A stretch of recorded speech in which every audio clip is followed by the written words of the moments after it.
Hello students, how are you. आज हम उसी चैप्टर को कंटिन्यू करेंगे, बिजनेस स्ट्रक्चर को। तो इसमें देखेंगे आगे और लीगल फॉर्मेलिटीज़ क्या हैं। लीगल फॉर्मेलिटीज़ की बात करता है। Legal formalities in setting up a company. All government insist that certain legal studies are completed before a company may be established in order to protect investors and creditors. देखें, government की requirement होती है कि आप कोई भी company बना रहे हैं, उससे पहले लीगल रिक्वायरमेंट्स को फुलफिल करना है आपने। अब वो लीगल रिक्वायरमेंट को क्यों फुलफिल करवाती है गवर्नमेंट? वो इसलिए फुलफिल कराती है ताकि जो इन्वेस्टर्स और क्रेडिटर्स के राइट्स हैं उनको प्रोटेक्ट किया जा सके। तो उसके लिए हम क्या करते हैं, सबसे पहले एक डॉक्यूमेंट बनता है, memorandum of association must be completed. फिर the other main document is called article of association. उसके बाद कहता है when these documents have been completed satisfactorily, जब आप इनको सेटिस्फैक्टरीली बना लेते हो, तो चीज़ें सेटिस्फाई कर लेते हो, the registrar of the companies will issue a certificate of incorporation. Private limited companies में नाउ बिगिन ट्रेडिंग। और इससे होता क्या है, जब भी आप मेमोरेंडम ऑफ एसोसिएशन और आर्टिकल ऑफ एसोसिएशन पूरा कर लेते हो, तो आप उनको सेटिस्फाई कर लेते हो। तो सेटिस्फैक्टरीली जब काम हो जाता है, तो वो इवेंचुअली आपको अलाउ कर देते हैं कि अब अपना बिजनेस स्टार्ट कर सकते हैं। मेमोरेंडम ऑफ एसोसिएशन होता क्या है? The memorandum of association is a document which states. एक डॉक्यूमेंट होता है जिसमें बताता है, ये बेसिकली डॉक्यूमेंट हम कंपनी के एक्सटर्नली बनाते हैं कि एक्सटर्नल रिक्वायरमेंट्स को फुलफिल करने के लिए। वो the name of the company, आपकी कंपनी का नाम क्या होगा, ऐसा तो नहीं आप वो नेम चूज कर रहे हैं जो पहले किसी ने रखा हुआ है। या फिर the address of the head office through which it can be contacted. आपका हेड ऑफिस का एड्रेस आएगा जिसके थ्रू कंपनी को कांटेक्ट किया जा सकता है। जो लीगल कॉरेस्पॉन्डेंस होगी वो किस एड्रेस पे होगी। The maximum share capital for which the company seeks authorisation. उसका आपका मैक्सिमम शेयर कैपिटल कितना होगा, आप ये लिखोगे जिसकी उसको ऑथराइजेशन मिलेगी उस लीगल डिपार्टमेंट से। And the declared aim of the business. और आपने बड़े क्लियरली अपने बिजनेस का एम बताना है, पर्पस बताना है कि हम ये। फिर कहता है जी आर्टिकल ऑफ एसोसिएशन आ जाता है। तो आर्टिकल ऑफ एसोसिएशन में क्या आता है, the document covers the regulations for a company operations and defines the company purpose. ये कंपनी का इंटरनल डॉक्यूमेंट होता है जो बताता है कि आपके कौन कौन से रूल्स एंड रेगुलेशंस आपके ऊपर इम्प्लीमेंट होंगे उसको ऑपरेट करने के लिए। एंड उस कंपनी का पर्पस बताता है कि हमने कंपनी क्यों बनाई हुआ है, we started this particular business. The internal workings and control of the business, उसके इंटरनल वर्किंग एंड कंट्रोल्स बताएंगे हम कि ये इस तरह से ये वर्किंग होगी और ये इसके कंट्रोल होंगे, ये लोग रिस्पॉन्सिबल होंगे, इस तरह चीज़ें इंप्लीमेंट की जाएंगी। How task are to be accomplished within the organisation में बताया जाएगा कि ऑर्गेनाइजेशन के अंदर टास्क कैसे कंप्लीट होंगे, मतलब जो टास्क होंगे, जो काम होंगे, जो असाइन चीज़ें होंगी, कैसे फुलफिल की जाएंगी। For example the name of directors and the procedures to be followed at meeting will be detailed. और उसमें बताया जाएगा कि अच्छा डायरेक्टर्स के ये नाम होंगे और जो मीटिंग के प्रोसीजर्स होंगे उनको किया जाएगा। अब बात करते हैं बिजनेस ऑर्गेनाइजेशन के अदर फॉर्म्स की। बिजनेस ऑर्गेनाइजेशन की और क्या फॉर्म्स हो सकती हैं, हमने पहले एक जनरली वो फॉर्म्स पढ़ ली जो ज़्यादा यूज़ होती हैं। लेकिन ऐसा नहीं कि यही सारी फॉर्म्स हैं, और फॉर्मेट्स भी होते हैं जिसके तहत आप बिजनेस करते हो। कोऑपरेटिव्स होती हैं, फ्रेंचाइज होते हैं, जॉइंट वेंचर्स होते हैं, होल्डिंग कंपनीज होती हैं। कॉपरेशंस क्या होती हैं, अब आगे बारे में कहता है जी। Cooperatives organisation which is owned and run jointly by its members who share the profit और बेनिफिट्स।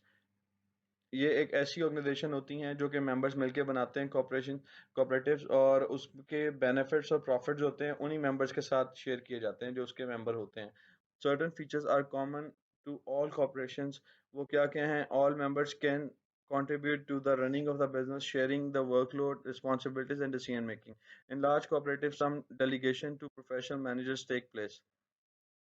अब होता है कि इसमें सारे मेंबर्स इक्वली कंट्रीब्यूट करते हैं बिजनेस को ऑपरेट करने में, उसको शेयर प्रॉफिट शेयर करने में, उसकी लायबिलिटीज शेयर करने में, उसके वर्कलोड और रिस्पॉन्सिबिलिटीज और डिसीजन मेकिंग शेयर करने में। मीन्स वो जो भी डिसीजन मेकिंग होगी, जो भी रिस्पॉन्सिबिलिटीज सब में आपस में शेयर्ड होंगी। और जो ज़्यादा बड़ी ऑर्गेनाइजेशन होती हैं उसमें एक्सटर्नली एम्प्लॉयज़ को भी हायर किया जाता है, बाहर से लोग लेके, ताकि प्रोफेशनल लोगों को लेके काम स्टार्ट किया जाए। All members have one vote at important meetings.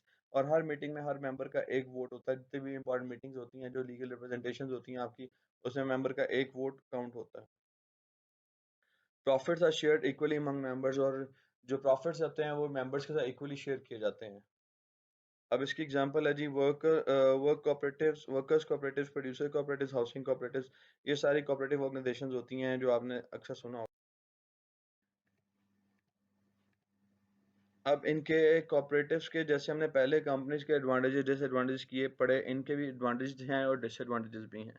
कहता है एडवांटेजेस में क्या है, advantage of such business units are buying in bulk, economies of scale पे काम कर रहे होते हैं, बल्क में परचेज करते हैं क्योंकि मेजर इन्वेस्टर्स होते हैं वो मिलकर ही काम करते हैं, working together to solve problem and take decision. अब इसमें जो आपके पार्टनर्स होते हैं मिलकर काम करते हैं, और उसमें क्या होता है आपके जो प्रॉब्लम भी हैं वो इकट्ठे सॉल्व करते हैं, सोल्यूशन अच्छा निकलता है और डिसीजन भी इकट्ठे लेते हैं। Good motivation for all members to work hard as they will benefit from shared profit. और इसमें सबसे बड़ी अट्रैक्शन ये होती है कि जितना अच्छा आप काम करोगे, जितनी ज़्यादा एफर्ट्स करोगे, उतना ज़्यादा प्रॉफिट का आपका परसेंटेज बनेगा। मीन्स अगर कंपनी ज़्यादा प्रॉफिट करेगी तो वो ऑब्वियसली उन मेंबर्स में इक्वली डिस्ट्रीब्यूट होना है। अब इसके ड्रॉबैक्स क्या हैं? Poor management skills unless professional managers are employed. अगर हम खुद से ही काम कर रहे होते हैं, प्रोफेशनल लोग हायर नहीं करते, तो उसमें मैनेजमेंट स्किल्स अच्छी नहीं होती हैं। Capital shortage because no sale of share to the non member general public is allowed. इसमें आपके जो सेल ऑफ शेयर है वो अलाउ नहीं होता जनरल पब्लिक को या नॉन मेंबर को। फिर कहता है slow decision making if all members are to be consulted on important issues. अगर सारे लोगों को किसी एक पर्टिकुलर इशू पे हम कंसल्ट कर रहे होंगे तो उसमें क्या होगा, डिसीजन मेकिंग बड़ी स्लो हो जाती है। हो सकता है किसी एक का पॉइंट ऑफ व्यू मैच ना कर रहा हो आपसे। जब किसी एक का पॉइंट ऑफ व्यू मैच नहीं करेगा तो eventually things will get worse. अब बात करते हैं फ्रेंचाइजीज की। फ्रेंचाइजीज क्या होते हैं? A business that use the name, logo and trading system of an existing successful business.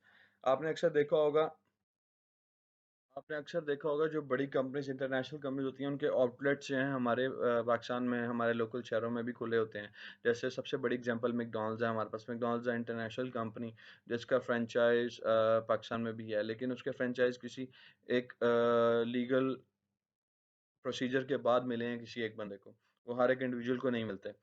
A franchise is not strictly a form of legal structure of a business, but it is legal contract between two firms which allows one of them, the franchisee, to use the name, logo and marketing methods of others, the franchisor। होता क्या है basically, ये एक legal इतना strict legal structure business नहीं होता, लेकिन एक लीगल कॉन्ट्रैक्ट होता है दो पार्टीज के बीच में। एक वो जो अपना नाम दे रही होती है, और दूसरी वो जो नाम लेके बिजनेस बना रही होती है। जो नाम दे रही होती है वो आपको राइट देती है उनका लोगो, नेम और उनके मार्केटिंग मेथड्स को, उनकी टेक्निक्स को यूज करने के लिए। फिर कहता है the franchisee can then separately decide which form of legal structure to adopt. उसके बाद फ्रेंचाइजी की डिसीजन है कि उसने क्या अपना लीगल स्ट्रक्चर बनाना है, किस फॉर्मेट में जाएगा। Corporation, public limited company, private limited company, sole providership, या किस हेड के थ्रू ऑपरेट करना चाहेगा। Benefits of operating a franchise business क्या है? fewer chance of new business failing as an established brand and products are being used। सबसे पहली चीज़ तो है इसमें फेलियर के चांसेस बहुत कम हो जाते हैं। अब फेलियर के चांसेस बहुत कम किस तरह से हो जाते हैं? क्योंकि आप फ्रेंचाइज उसी की वेल नोन ब्रांड की लेते हो, स्टैब्लिश कंपनी की लेते हो जिनका बिजनेस ऑलरेडी स्टैब्लिश होता है। Advice and training offered by the franchisor. आपको इसमें ट्रेनिंग और भी मिल जाती है और एडवाइस भी मिल जाती है फ्रेंचाइजर से। ठीक है। फिर कहता है national advising paid for by franchisor.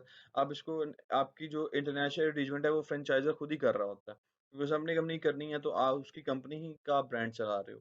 फिर कहता है suppliers obtain from establish and quality check suppliers.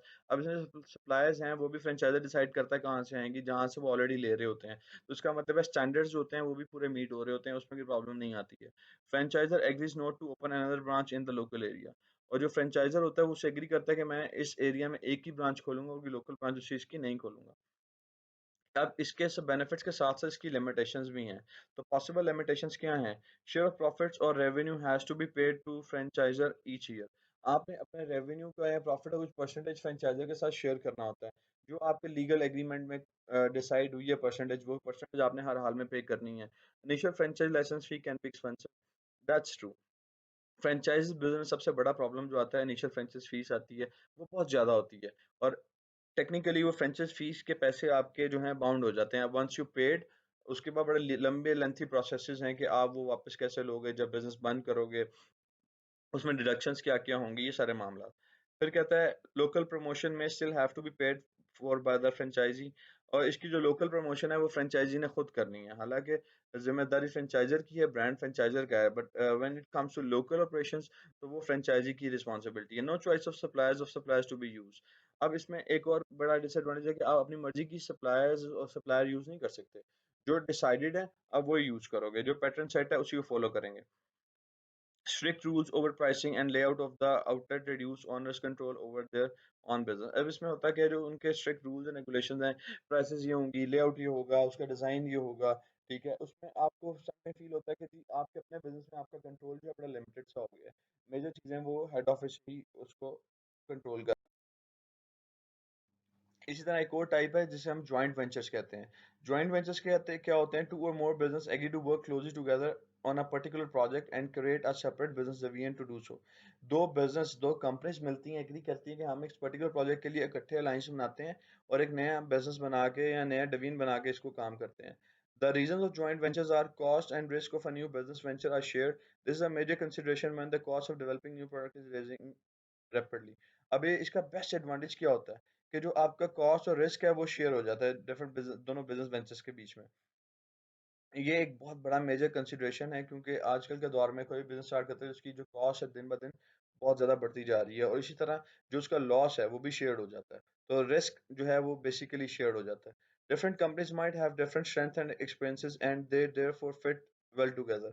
और यूजुअली जो जॉइंट वेंचर सक्सेसफुल क्यों हो जाते हैं, क्योंकि जो दो डिफरेंट कंपनीज आपस में वेंचर कर रही हैं वो दो डिफरेंट डोमेन से हो सकती हैं, उनके एक्सपोजर्स डिफरेंट हो सकते हैं, उनकी स्ट्रेंथ्स डिफरेंट हो सकती हैं। तो वो जो दो डिफरेंट लोगों की स्ट्रेंथ है, कंपनीज की बिजनेस की स्ट्रेंथ्स मिलती हैं, एक कोई अच्छा सक्सेसफुल यूनिट बनाते हैं तो उससे चांसेस आपकी ग्रोथ के बढ़ जाते हैं कि दोनों अच्छा परफॉर्म करेंगे। They might have their major market in different countries and they could exploit these with the new product more effectively than if they both decide to go it alone. होता क्या है, दोनों कंपनीज के अपने customers होते हैं, अपने customer data bank होता है। तो जब वो दोनों मिलके एक एंटिटी बनाते हैं, कोई एक चीज़ बनाते हैं, तो उसमें कस्टमर अट्रैक्ट करना उनके लिए आसान हो जाता है, नंबर ऑफ कस्टमर्स को। फिर कहता है जी such agreements are not without the risk. Obviously बात है, जॉइंट वेंचर्स में रिस्क बहुत ज़्यादा होता है। Styles of management and culture might be so different that the two teams do not blend well together. सबसे बड़ी चीज़ क्या होती है, दो डिफरेंट कल्चर की कंपनीज हम ले रहे हैं या दो डिफरेंट बिजनेसेस ले रहे हैं। हो सकता है उनके कल्चर आपस में मैच ना कर रहे हो सकता है उनकी वर्किंग स्टाइल आपस में मैच ना कर रहा हो, तो ज़रूरी नहीं है कि वो एक वेंचर सक्सेसफुल ही रहे। Errors and mistakes might lead to one blaming the other for mistakes. अब इसमें ब्लेम गेम हो सकती है, एरर्स आ गई, मिस्टेक आ गई, चेक एंड बैलेंस नहीं रखा हमने। अब वो उसके लिए किसको ब्लेम किया जाएगा, तो उनमें से कोई ना कोई जो ऑब्वियस सी बात है एक कंपनी दूसरी को ब्लेम कर रही होगी। फिर कहता है the business failure of one of the partner would put the whole project at risk. एक पार्टनर का जो बिजनेस है वो फेलियर की तरफ गया है तो उससे क्या होगा, रिस्क जो है वो बढ़ जाता है। फिर कहता है जी होल्डिंग कंपनीज क्या होती हैं। होल्डिंग कंपनीज की बात करते हैं, कहता है a business organisation that owns and controls a number of separate business but does not unit them into one unified company।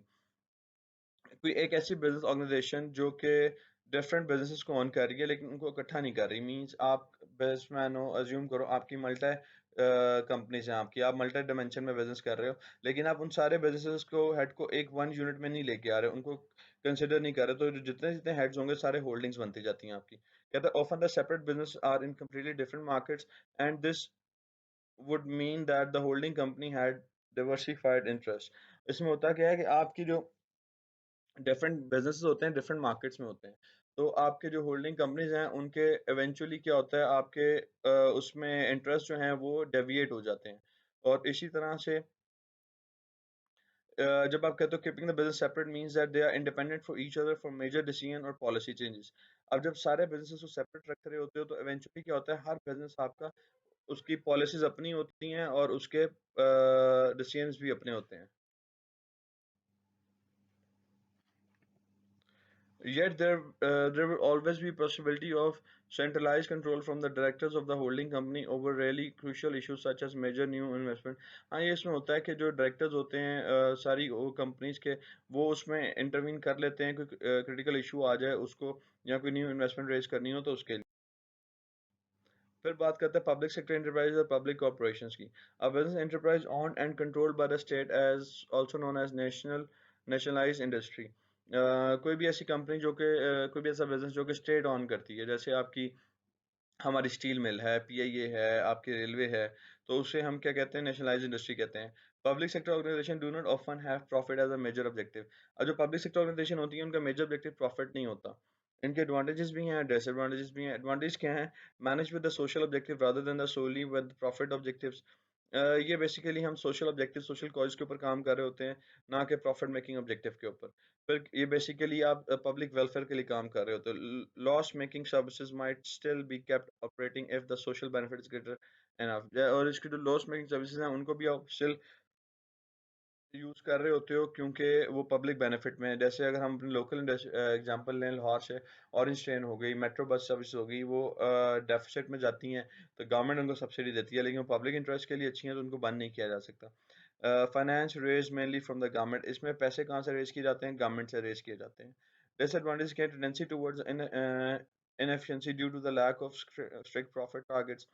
अब इसमें क्या है, इसमें इनएफिशिएंसी बढ़ जाती है क्योंकि जो टारगेट्स हैं प्रॉफिट के वो अचीव नहीं होते। Subsidies from government can also encourage inefficiencies. अब इसमें गवर्नमेंट से सब्सिडी, आपको सब्सिडी लेनी पड़ती है, जो गवर्नमेंट का इसमें शेयर जो गवर्नमेंट इंडल्ज करती है उससे इनएफिशिएंसीज क्रिएट होती हैं।